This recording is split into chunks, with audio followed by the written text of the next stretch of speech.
What's going on, guys? Welcome back to another video on the Akamari channel. Holy fucking shit. This episode, this fucking episode cooks to shit. Oh my fucking god. This episode was absolutely fucking amazing. I actually cannot stress enough how locked in after the 10 minutes, like halfway point, when you reach the halfway point of the recent episode, you lock the fuck in. There is no point in looking away because everything just goes to shit. For my boy, my goat Subaru, like, oh, shit is dark, shit is graphical, shit went hard. Just a quick disclaimer in this video. I say disclaimer, just a little bit of a something I just want to throw out there real quick. If it looks like I'm dying, or like my face is just very moist, I am sweating, bro. I am so fucking hot right now. Like, it is so hot in the UK this week. This week alone has been the hottest the UK has ever been in years. And it took me all I had to throw this on. That's how hot I am. But alas, I was like, this is a ReZero video. I haven't not wore this yet. So, I'm not fucking breaking the ritual right now. Especially with this week's episode. No. The tracksuit stays on. Alas, enough waffling from me. I'm going to jump straight into the episode's context because holy fucking shit, it's absolute cinema. I actually can't not. I'm so fucking hyped up because I've just witnessed pure ReZero in all its glory right now, and oh my god, they adapted this episode so fucking well. It's unbelievable. But alas, yeah, that's enough waffling. Let's jump straight into peak fiction. So the episode begins with Subaru pulling his iconic pose as he introduces himself to Emilia and Beatrice. And I like how during this scene, that included like the same soundtrack from episode 1 when Subaru first like got summoned into the ReZero world, and he's walking around the royal capital. The soundtrack that plays, it's very like positive, very like, damn, you're in a new world, bro. Shit's gonna look good. Everything's gonna go good for you, man. The future's bright. The future's bright. That exact soundtrack played, and I was like, I like it. I really like what they did. But then I'm also like, you have to remember what this boy is gonna go through, man. You have to remember what this guy is going to go through. He can't stay positive for long. Subaru introducing himself, of course, surprises both Emilia and Beatrice as they've realised Subaru has now lost his memories. It seems that they've explained now to Subaru that they've known him for at least over a year now, and he's more enticed to believe them as he takes off his glove and realises his right hand is purple from the aftermath of season 3. As he says, his hand definitely didn't look like that after leaving the convenience store, confirming this Subaru is the same Subaru from episode 1. The Subaru that we see in the very first few seconds of the anime. He's entering the convenience store, he leaves the convenience store, he starts rubbing his eyes, and then the second he opens his eyes the last time, he's entered the ReZero world. That is the Subaru we're dealing with right now. We are at episode 1, season 1. 15 seconds in Subaru. That is the Subaru we have at the moment. But instead of things being all nice and sweet for my boy, it ain't gonna look good for him. It ain't gonna look good for him. In episode 1 of the director's cut, we see him meet Emilia, obviously. He then goes to help her get her insignia back. And then obviously he dies. And yeah, literally, this episode is a big parallel in towards episode 1. Not even just the soundtrack alone. As we get into it, we start realizing the parallels with the pose, how Subaru introduces himself and then asks for Emilia and Beatrice's name. Parallels to the season 1. But the difference is Subaru's waking up. When he woke up in season 1, he kind of had a trust for Emilia already. He had an objective, and that was to help Emilia. He trusted Emilia because Emilia didn't have to save him against the people that were like robbing his shit and beating the shit out of him. But she did, and then that's why Subaru trusted her. This Subaru, he's, you know what I mean, he's already woke up and people are expecting things from him. You know what I mean? There's already an image of Subaru in these people's minds that he instantly kind of gets the gist that he has to live up to. Subaru kind of realizes this very early on that, like, obviously now that he's lost his memories, he's like, these guys know a completely different Subaru. But the difference is Subaru doesn't know these people. No one saved him. Unlike episode 1, Director's Cut, when Emilia saves him, he trusts her because she saves him when she didn't have to. He's waking up he's waking up now in this new world, but he doesn't trust anyone because nobody saved him. If anything, it's the opposite. They don't need to save him because they expect him to save them. It gets explained later in the episodes. But yeah, it shows how much they actually know, how Subaru's gut feeling has saved them in so many like trying times. You know what I mean? It's a complete contrast. That's why things are going to be so different this episode compared to how he woke up in episode 1. Emilia and Beatrice seem upset that Subaru has forgotten them and everything that's happened between them. However, Subaru's personality being the same adds some closure to this messed up scenario. In this next scene, Subaru now has to deal with telling the rest of the group about his new situation of forgetting his memories. Ram's under the impression that Subaru is pulling a farce, as Subaru is reacquainting himself with everyone. And the look on Julius's face, bro. This poor guy, man. This poor guy. Obviously, this reaction is warranted purely because Julius, obviously Julius is, no one can remember Julius. The only person that can remember Julius is Subaru. Subaru is the only person that can kind of link the forgotten, like, Julius. Like, everything that everyone knew about Julius resides in Subaru. So now that Subaru's forgot, there's now nobody in the world that remembers Julius. And that stings, because obviously Julius could have been worse off at the very beginning when we found out that no one no one remembered him. But he had a bit of closure knowing somebody remembered him, and that was Subaru. So that Subaru now doesn't remember. Oh, it's looking bleak. It's looking bleak. Ram says she needs to get started preparing for dinner as she asks Subaru to help with collecting the water.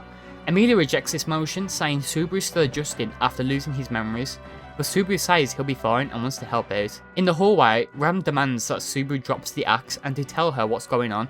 The reason she brought him along to help her was to get him away from everyone else, because it seems Ram's under the impression that this situation is another one of Subaru's gut feelings, and that he's basically putting on a show in front of everyone so they won't be worried for him. She starts saying that he can trust her with whatever information he may know about what's going on, but of course, because what's happened isn't under Subaru's current control, he has to tell her the truth and nothing but the truth, and that he really doesn't remember. This frustrates Ram as she pushes Subaru against the wall, demanding he drops the charade and tells her everything, but obviously this leads to getting nowhere. But the reason Ram's mad about Subaru now getting his memories erased is because he was the only one that remembered Rem. Because obviously Ram doesn't even remember Rem. That's the thing. Subaru was the only one that remembered her sister, do you know what I mean? And so that's the one link that she had towards Rem. And now that link is gone because Subaru's now forgot. So that means nobody remembers Rem, like what Rem used to be like beforehand. You know what I mean? She was erased. Well, not erased, but obviously erased from everyone's memories. So that's why Rem's pretty pissed off. And then it feels like this mission to get Rem's memories back will be hers and hers alone. Because obviously Subaru doesn't remember Rem now. So, you know what I mean? The motivation has kind of dipped lower because obviously everyone's forgot Rem. Rem's even more under pressure wanting to achieve the goal of getting Rem's memories back because it seems there, it's her sister, she wants to, but that's why she's pissed off at Subaru. Everyone is eating at dinner now as Ram asks Subaru to not mention their earlier conversation to anyone. Subaru sits opposite Julius as they get reacquainted again. Maylee points out that Julius seems to want to say more than reaffirming his friendship with Subaru. Echidna begins announcing the big secret that Anastasia is currently asleep and the person who's been possessing the body is the spirit Echidna. The name Echidna shocks Emilia as, of course, the name Echidna is the same as Echidna, the Witch of Greed, where Anastasia says it's just a coincidence and that there's no connection. Subaru learns about the Books of the Dead again in the library chambers as he gets told how he was found in the first place, as Emilia and Beatrice found him lying down in the gallery after reading a Book of the Dead. Subaru says after dinner they should all go and investigate together, where Emilia says it's best Subaru sits this one out. The library in context is still a mystery, and now they have a mystery factor that apparently the books of the dead are capable of erasing one's memories, and that's what Subaru's situation indicates. So basically, Subaru is forced to sit this one out. With nothing to do while the gang are in the library, Subaru wanders the hallway, seeing if he has any special abilities, as in his mind, he's still been summoned to a different world, and of course, in those cases, you know, within games and anime, you get transported to a different world. You basically, essentially, why have I been transported to a different world? Why have I been summoned, reincarnated? You're the main character, and what does the main character get? Special abilities, power-ups, strength to be able to defeat the Demon Lord. That's what Subaru's under the impression. You know what I mean? Subaru watches anime. You know what I mean? Back in Japan, Subaru watched a bunch of anime. Subaru was a big video gamer. Do you know what I mean? He's used to this concept. So that's why the first thing he does when he's alone is try and test out if he's got any mystery powers whatsoever. And obviously, because it doesn't work like that, he's a bit disappointed. And especially, he was especially disappointed because before he was alone, Beatrice told him that he has a magic gate like everyone else. However, he can't basically use magic on his own because of his magic gate being obviously destroyed. Not destroyed, but like very weakened due to when he first tried using magic. And that kind of disappoints Subaru in himself because he's like, past Subaru, what the hell were you doing? How were you stupid enough to really break your own magical gate? That's what he says, like, oh, of course it's me that would end up breaking his magical gate type of thing.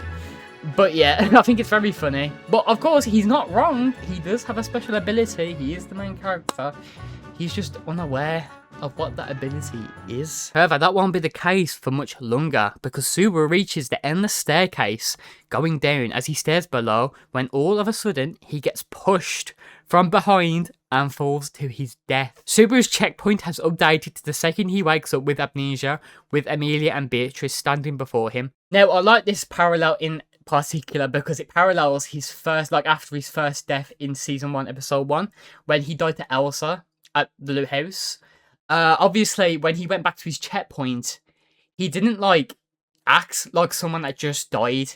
He kind of just like stood there and was like, huh, whoa, what's going on, where am I, in front of the Apple stand. Do you know what I mean? Like when he got when he went back to his checkpoint, there was no reaction, no nothing, just kind of surprised, like, huh, whoa, like, he was, like, flabbergasted a bit, like, whoa, what am I doing here? Like, what the hell, was that a dream? That's a parallel to this episode now, because he wakes up, no reaction to dying, really. He's not even surprised, really. And yet again, he jolts it up to a dream. And I'm just like, that is, I mean, the parallels in this episode to the first time he got reincarnated. When he first got summoned to the new world, you know what I mean? Everything's kind of like the same, but kind of different as well. I really love it, man. But yeah, pretty much after his first death now, after having amnesia, he basically continues on from how the past loop started. And he kind of slowly realizes, like, damn, I'm getting deja vu right now. That dream, holy crap, like, deja vu is happening because he starts to realise that the conversations he was having are very similar, like he's had them before. He returns to the staircase again and turns behind him where nobody's there this time to push him off. Subaru begins putting the pieces together that maybe it may not be a dream. Now that he's under the impression that nobody's going to push him off this time, he begins pondering that maybe the dreams are perhaps premonitions, and if they are, and if there's some kind of ability, he's confused on why the past Subaru didn't tell anyone about this. So this new amnesia Subaru has now decided, you know what I mean, he's thought like, maybe there's more to these dreams. He's kind of putting the pieces together that this might just kind of be an ability of his, where he dreams about something before. Kind of like Final Destination, you know what I mean, you go through something, and then you're like, holy fuck, whoa, like everything that's happening now happened before. He's kind of going through that deja vu type of thing, and he's under the impression it's some kind of special ability like premonition. And he's obviously pondering, like, if this happened with the past Subaru, why didn't the past Subaru kind of won these, you know what I mean? So then he's like, you know what I'm going to do? I'm going to go ask these guys. And this, oh my god, this is what really, like, it didn't upset me like, because it was bad. It upset me because I felt so bad for him. Because this is the Subaru that has gone back to having insecurities about himself. This is this is what I mean. This is the Subaru. We've gone back to Subaru that hated himself. He was mega insecure, isolated, depressed. we've gone back to that Subaru. So this scene coming up now, I was like, oh my god, I feel so bad. Subaru begins now heading back to the group to tell them about his dream, when all of a sudden he overhears the group talking about him. He hears a few voices like Anastasia's, Julius's and Ram's saying that Subaru is going to slow them down during this mission. Now that he's like basically amnesiac. I felt so bad for him because yeah, he went to tell them about the dream. Like, you know, he trusted them enough because obviously he thinks these are the past Subaru's friends. That means they are my friends. I'm going to tell them about this dream.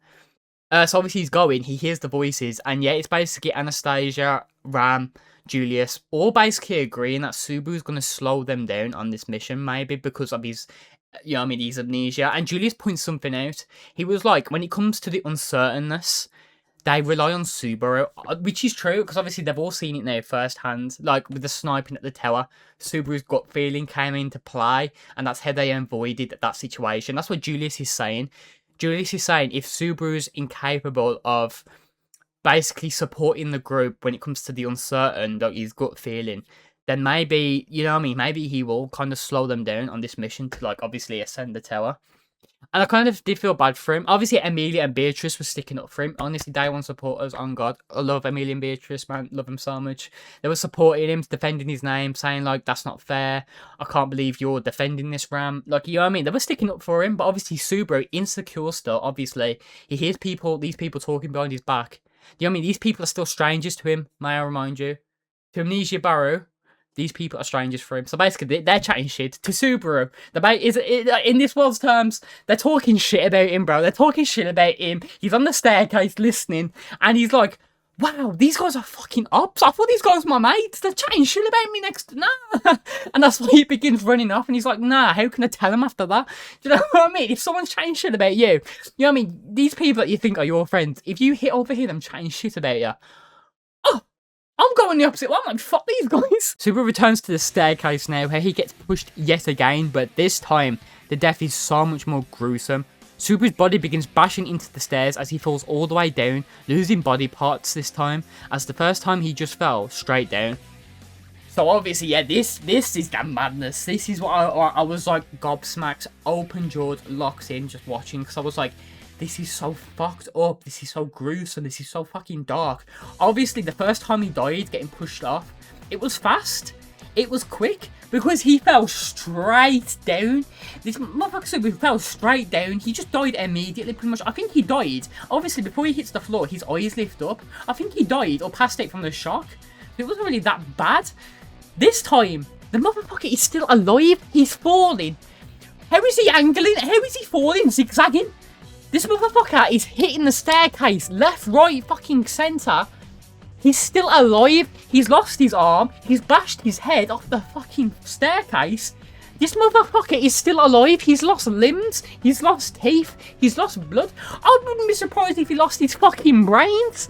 And all while he's falling, to make matters worse, the voices in his head are the group chatting shit about him. This is what I'm saying. The coincidences is crazy. Somebody is pushing him off the staircase, not once but twice. And now he's under the impression the group fucking hate him. He's under the impression the group fucking hate him because they're chatting shit about him. So now that's all pushed him off and he's falling to his death, experiencing the most crucial, excruciating pain ever.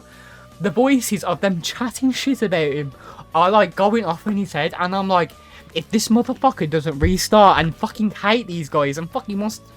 Oh, well, no, you know what I mean? If that was me, fuck them. Honest to God. It was a crazy scene. No, honestly, it really was. I was like, did they put so much fucking detail into that scene? I was like, you know what? Fucking gobsmacked. Absolutely fucking gobsmacked. Subaru now returns by death again, but this time his reaction is realistic. He knows this time that he was pushed and killed, and he begins having a sort of panic attack of sorts, which is obviously, this is the reaction he should have had in the first place. Obviously he didn't, but this time, this is the realistic reaction. This is the reaction if this happened in real life. If this happened in real life to anyone, me in particular, bro, I'm gonna start fucking crashing the fuck out as well. If I was having my fucking limbs bashed the fucking wall falling like it's crazy. Like, this is a very realistic reaction, and all I gotta say is they cooked with the facial expressions this episode. It's such an upgrade from past seasons.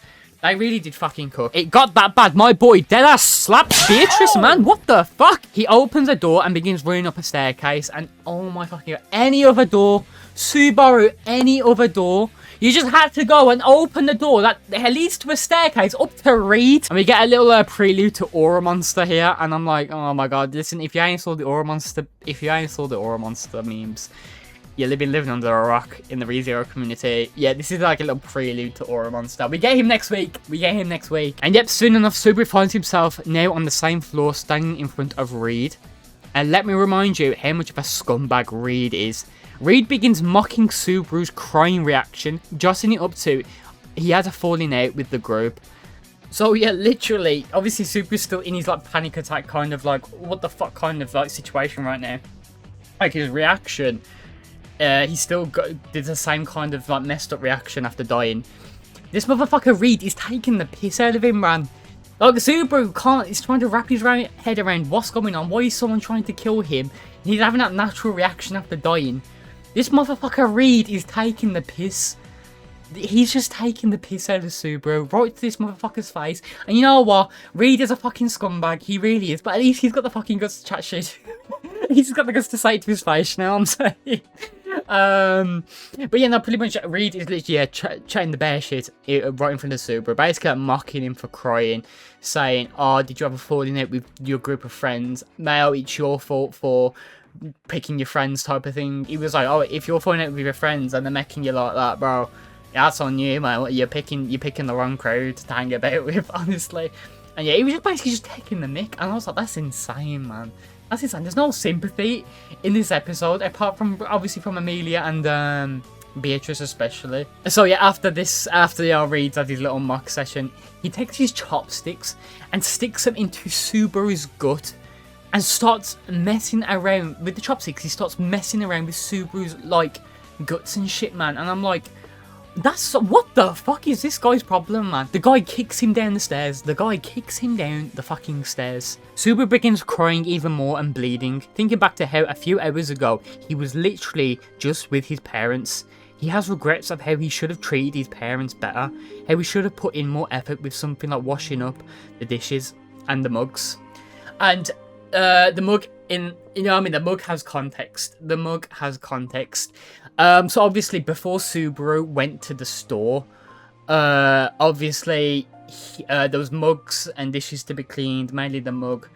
But obviously as he's leaving, his mum says to take care, and Subaru didn't say anything, and that's one of Subaru's biggest regrets, leaving the house and not saying anything. Like that's like ever since he got transported into the new world, even before this season, one of his regrets was never like turning back and saying something. You know what I mean? We see it in season 2 during the witches trials. We see it in season 2. One of his regrets is not speaking back to his mom and saying, you know what I mean, just saying anything, because he walks out the door. But the reason he didn't, you know what I mean, there's law in there, the reason he didn't say anything, the reason he ignored his mom and just continued out the door was because he couldn't be asked to wash even the mug. Yeah, it's insane. Like, you know what I mean, there's context to the mug and the dishes, you know what I mean, especially the mug in particular, because there's a whole light novel illustration about the mug. He was like, the reason he didn't say anything back to his mom, but the reason he ignored her and just walked out the door to the store was because he didn't want to. He thought if he answered his mom, he'd have to wash the mug. And then that's a regret to him. That's a regret because he regrets the way he was actually like treating his parents, the way he was behaving. He regrets the way he was behaving, like how he was living his life. You know what I mean? He was very depressed. He was very isolated. You know what I mean? He stayed in his room. He dropped out of school and everything. You know what I mean? He was going through a depressive episode. But it's one of his regrets. He regrets treating his parents like shit. He regrets living like that. He regrets because the last thing he ever hears from his mum is to take care, and he doesn't answer her because he was afraid that if he answered her, he'd be expected to go and wash the mug. And you know what I mean? There's fucking, you know what I mean? It's crazy how little detail is. It's crazy how little details, they're just there. You wouldn't expect it. A whole mug has such a an upsetting context. Like, you know what I mean? It's insane. Like a singular mug is something that Subaru regrets not doing. because it adds up to everything else. It adds up to him not, I mean, it adds up to him ignoring his mom's last words he'll ever hear from her. It adds up to him, you know what I mean, him just ignoring her, everything like that. And it's just insane, man. It is insane. And obviously here's Subaru now. He's obviously holding his knees. He's crying. He's bleeding. He's in pain, obviously, emotionally and physically. And it's just a very emotional scene, man. It's a very emotional scene, and it's just like it's another insight into how Subaru was before he got summoned to the ReZero world. What kind of person he was before. You know what I mean? How depressed he really is. How insecure he really was. It's insane. It is insane, man. But yeah, Subaru starts begging that he doesn't want to die, and then he starts hearing a laughter, and the laughter seems to be Subaru's laughter, like he's laughing at himself, or somebody's laughing at him. And then Subaru kind of starts shouting manically, saying he won't let anyone kill him. I refuse to let anyone kill me now. When I return, I'm not going to let anyone kill me. And you know what I mean? He was just losing the plot in a sense, man. It was insane. So Teller shows up due to this and says her iconic line that she loves him, as her shadowy hands touch his heart. Obviously, I feel like she appeared because Subaru was saying out loud he was going to come back. Do you know what I mean? Obviously, that is a forbidden, you know what I mean? It's forbidden for Subaru to talk about his power, his authority in any way. And because he was basically, obviously, he you know what I mean? Return by death, it's still new to him. You know what I mean? He's died twice. He doesn't even know about the restrictions that come with return by death. He doesn't know about what happens if he tries to say it out loud. So obviously when Subaru is saying he ain't gonna let you, when he's like shouting manically that he won't let anyone kill him again, that he's gonna come back and this time he ain't gonna let anyone take his life, he's broke the kind of restriction, and that's why she appeared before him and touched his heart, because of the every time he does it there's a cost, like Satella does something in a sense. Emilia finds Subaru bleeding and in pain, as the next scene shows she took him to the green room for healing. And the look on Subaru's face, oh my god. Ram says Rem deserves better. Like, don't get me wrong, I know she's pissed off at Subaru, because, you know what I mean, it was one of them. It goes back to the previous episode when it was like actions could affect the group. Doing it, you know what I mean? Acting on your own could affect the group's progression. Obviously, she was pissed off at Julius first when he decided to have a rematch against Reed. She was going to go to the floor herself to go confront Reed, but then stopped halfway and really put her actions through. And now she's pissed off at Subaru. She's blaming Subaru because whatever Subaru decided to do on his own obviously led to him now losing his memories and impacting them. I get she's pissed. Don't get me wrong, I guess she's pissed. But this guy is clearly upset. He's clearly going through fucking shit.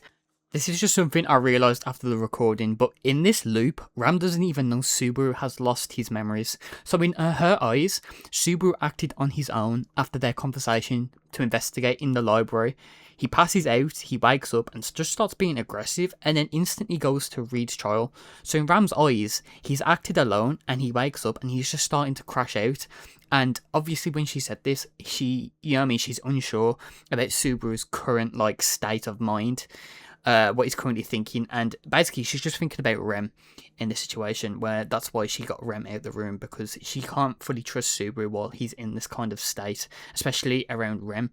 Still fucks up what she said though. But yeah, after that, Emilia says Subaru should stay here and rest, and Beatrice says she'll find a way to fix whatever's happening to Subaru. When the group separate from him, Subaru begins descending the stairs towards the entrance to the Pleiades Tower, where he's now confirmed that he's died twice now and returned back to the same checkpoint, calling it Return by Death. He was under the false impression that these guys were his friends. Somebody in the tower's killing him, and he thinks it's one of them. He doesn't trust any of them now, so he's now descending the tower to leave, because he's like, he'd rather leave the tower and be matched with whatever randomness, whatever dangers are in at the outside, than stay here and face being killed 100%. Because obviously he's under the impression he's being killed, he's being murdered. Like, murder is a 100% chance right now of happening to him. So he's like, I need to leave the tower because I'd rather face whatever horrors wait outside for me, outside the tower, than stay here and wait to get murdered by somebody. So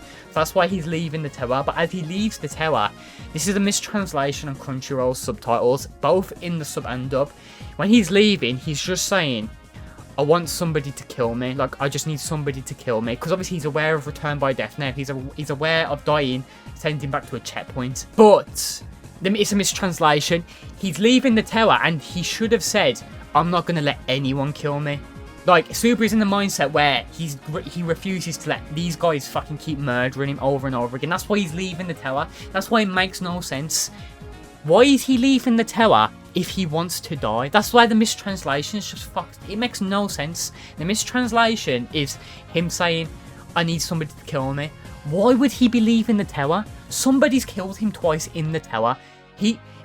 Realistically, if he wants to die, the chances of him dying are 100% in the tower. So if he wants somebody to kill him, why is he leaving the tower? That's where the mistranslation fucks up big. He's leaving the tower and he should have said, I'm not going to let anyone kill me. That's what he should have said, because that's why he's leaving the tower. He refuses to let these guys keep killing him because he doesn't know who's doing it. So he refuses to let these people just kill him like he's some some kind of animal.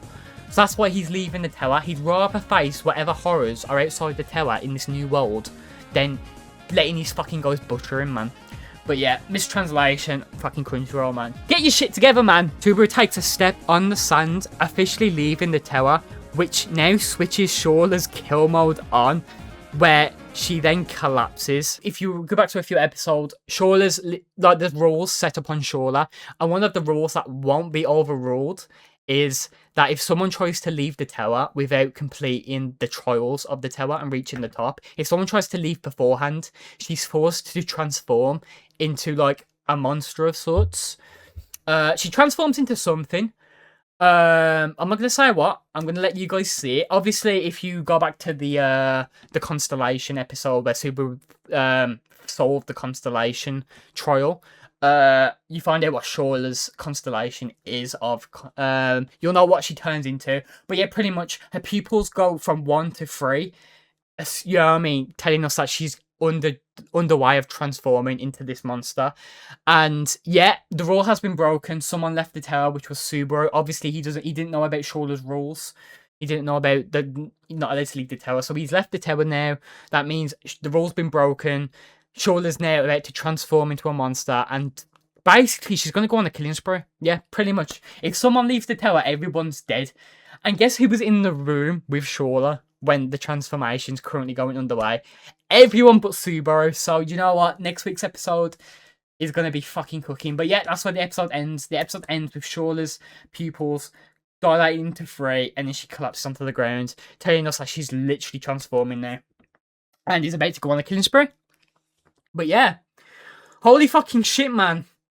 This episode fucking cooks. This episode fucking cooked this shit, man. I'm honestly so fucking happy.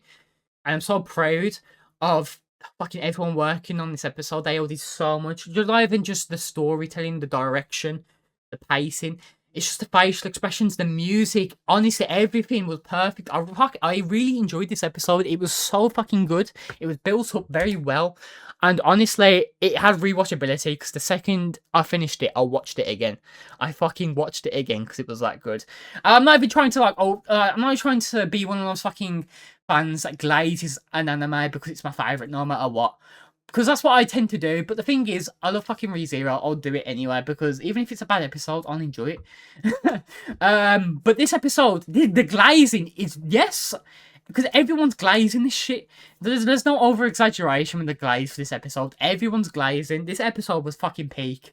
Next episode's gonna be fucking peak as well. You fucking memers are finally gonna get to see fucking Aura Monster, you know what I mean? If anything, you got Aura Monster Jr. this week. You got Aura Monster Jr. when Subaru was going up the stairs to read. You're about to get the real Aura Monster next week. And let me just say, if you enjoyed this episode, you're gonna enjoy next week's episode. But damn, I fucking talked a lot, man. Oh my god, this video is going to drag.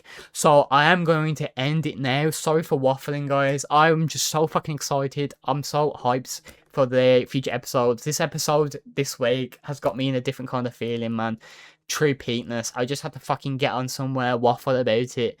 So apologies if you stuck around this long. Hopefully you've enjoyed, and hopefully the waffling wasn't too bad. Sorry about the long watch time. Alas, no, thank you. If you've watched till now and you've got to this part, thank you all so much for watching. If you did, let me know in the comment section down below. And let me know in the comment section down below what you thought of this episode, because you already know how I thought about it, do you know what I mean? I ain't even gonna say much more. Because I could go on, I could continue, do you know what I mean? I could go on forever. But yeah, thank you all so much for watching, guys. And yeah, no, have a good rest of your week, day/night, and I will see you all in the next video. And probably next week's episode, yeah, for next week's episode. But yeah, thanks guys for watching. Peace out.